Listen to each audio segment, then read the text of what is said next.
fellas, what's going on? It's Preacher, and I'm really trying to get people into guilds, but there are some fears people have about guilds and stuff they read about and horror stories. So with that said, here's the top 5 misconceptions about being in a guild. What do you mean you died? This fight is so fucking easy! You fucking retard! Oh my god! That's it, everyone give me your foot. Where do you live? Where the fuck do you live? Where do you fucking live? I guess it's born from the odd semi-viral video in our little community of some guild master or raid leader losing his goddamn fucking mind. Fucking hell, guys. God damn it! How can you be so retarded? And people spending time in the LFD system with some 12-year-old who only sees the members of his pug as units in a tower defense game so he can get his one super special item. But the truth is, the vast, overwhelming majority of guild masters and raid leaders aren't set on busting a blood vessel every time they log in. Organised guild atmospheres, for the most part, are just a bunch of nerds getting on with whatever the fuck they want to be doing. But as always, people are people, and yes, you will occasionally run into some self-appointed tyrant, usually in less organised or less focused guilds, where anarchy is the order of the day. You generally find the better guild you aim for, with some history and, you know, a little bit of nous about it, for which at least has some form of application process, the less likely it is you are going to run into a maniac. It's always possible, of course, and for that matter, some people don't even mind it. But if you are genuinely under the impression that it's the norm for people to be popping berserk on you on a regular basis, you'll be happy to know that's totally not true. Andy, thank you so much for coming in. Pleasure. Really loved your 84-page questionnaire that we get everybody to fill out, of course. And did you pee in the cup? I did pee in the cup. Couple of attempts, but we got there in the end. Couple of wipes, if you will. Oh, so you knew how to progress. I do. I like that very much. And I really liked your video log that you created for us as well. Bit of a showman, very guilty. Funny on the beach with that lady boy. That was fantastic. What can I say? Fantastic. Now, obviously, joining a raid guild is a very serious matter. And as you know, we have killed 1 out of 7 in normal mode Emerald Nightmare. So I'm going to need to know, why should we bring you? Why are you exceptional compared to everyone else? It's a solid question. Well, I am punctual. I'll be there on time, on the nose. I am not loot driven at all. Always down for progression and maybe a little bit of bounce as well. I think you'll fit in wonderfully. Beautiful. Do you have a microphone? No, not right now. I will be looking into the investment of a desk mic, though. Oh, okay, that's fantastic. And just obviously, joining a raid guild it's a me and you situation. I get that. Have you got any questions for me? Well, I have just one, just a little skirting around the edges question, and that's your loot policy for trial raiders.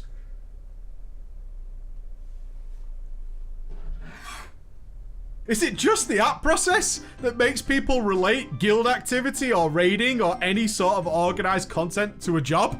This is your hobby. It's the way you spend your fun time. Let's say you join a guild that does mythic dungeons, it raids, it does PvP. What do you think is expected of you? The truth is, the app process is to protect guilds from the type of players you no doubt don't want to play with already. It seems from various forum threads that appear more often than fresh world quests that many players are under the impression that you are obligated to give your life, children, deed to your home and dedicate every moment of online activity to some sort of guild list of tasks. No, that's not what it's like.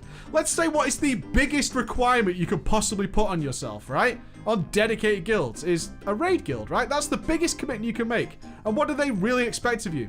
To turn the fuck up to the raid when you say you will. And you're supposed to join these guilds because you want to raid, so you want to turn up. This isn't some sort of task or whipping or something like that. Now note what I said here. When you say you will, flex means that most major OTT committal isn't needed unless you choose to be the main tank or something, but that is your choice. That is literally the biggest commitment. Everything else is less than that. You join a guild to rock a few mythics, then rock a few mythics whenever you have time, or don't. It's not a big deal. That's fucking bullshit. You see that? They just give that rogue that piece of fucking loot. Do you know what, mate? If I would have had that loot, even though it was a massive upgrade for him and a small one for me, maybe I wouldn't have died and maybe I wouldn't have been bottom of fucking DPS. But no, Rogue's got to get it because I'm a fucking trial. This is bullshit! Bullshit!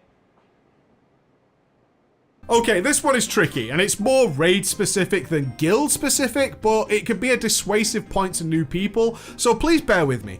It actually makes sense if players are moving from the world of the almighty item level, players trained that every scrap of upgrade is crucial. Being in an organized guild is an entire change of mentality, right? As things like item level requirements, they evaporate into a non-existent factor of your daily gaming life. Regularly, people contact me that they feel hard done by or oppressed by because they got into a raid, but loot was given to someone who was a member but got less benefit than they would have had, so it was total bullshit. The fact is, right, there is a radically low chance that the boss that dropped those items was because of you. You're not the individual god of all men. That's just not the case. Usually you are killing a boss on farm that was only possible because of the members. The guys who did all the wiping and all the waiting and repeat kills waiting for that item to drop. On top of that, there is a long history of people joining guilds and then popping vanish shortly after, or frankly, just not being up to the guild standards. They have shot way too high and it failed. Another way to think of it then is like this. Swap the roles. You wiped and spent maybe thousands of gold in consumables to get the boss on farm, right? That's what you did. The thing you want from that boss finally appears, yet the stranger who just arrived gets it instead? No. The thing is, if the guild you join is doing stuff, then this stuff all happens to you naturally, without trying to rush it. Pretty soon you're going to be geared faster and higher than you can imagine. So just be patient, care about other shit, make some friends, which brings us on to the next point. Hey! Welcome to the raid, everybody! Great to see you, Gina. Can we get some house lights up here? Bill, looking tremendous. So, what about those consumable prices, am I right? Come on, man. Laugh! There is nothing more deserving of the term cringe than someone joining the guild, then going into full-blown life of the party mode when clearly that is not who they are. The misconception here is that being in a guild means being super fucking social, as if it's a non-stop rave all the time. The classic response to a lot of being unable to progress complaint threads is find friends. If I was to ask you to go out right now and find a friend, you'd probably be unable to do it, mainly because it's super weird. To get new friends in WoW, and specifically in a guild, is as simple as saying me for the random heroic runs or mythics. Even if you don't need them, if you're new in the guild, just tag along. Once inside, just try and perform well, and it's that easy. More than anything, people want to play with others who will make their playtime fast, efficient, and less wipes, right? It doesn't have to be a non-stop roller coaster of laughs. In fact, getting several comedians all trying to outdo each other already exists. It's called unmoderated Twitch chat, and it fucking sucks. Many of the best players I know won't speak for hours at a time, and I would have them in my group every single time.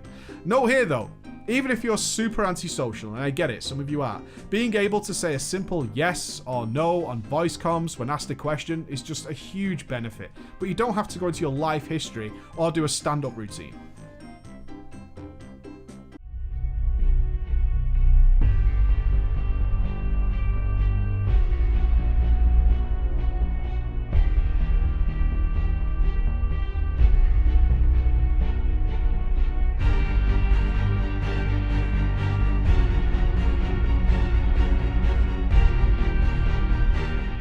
This is one of the biggest misconceptions I see all the time. It's an idea born from looking from the outside in, watching kill videos which inherently show the successful moment, or seeing the top guild smashing entire mythic raids in hours while you're used to struggling in mythic 2 or something. Further to that, some players are terrified of not being good enough, making some mistake and being exiled like Dread on the long walk. The truth is, you don't see the 2, 3 or 500 wipes it took to get to the point. And let me tell you, players fuck up all the time. It's not a big deal. It's really not a big deal. It's all part of the learning process, be it in the high-end 5-mans, raids, PvP. As long as you join a guild that's appropriate to your level of gameplay, then you're going to be fine. Even better, in that environment, you can afford mistakes and improve upon yourself along with others, leading to a much better time for you. Ladies and gentlemen, that is our top 5. I hope that solves, I don't know, not really the mystery, but the bullshit that you read constantly about guilds and why you should avoid them and why people don't join them. I get that you've had bad experiences, but trust me, that's not the way it's always going to be. So from us, as he's walking over, Mincing over, mate, just seeing how you're doing, what's going on over here. Saying bye-bye.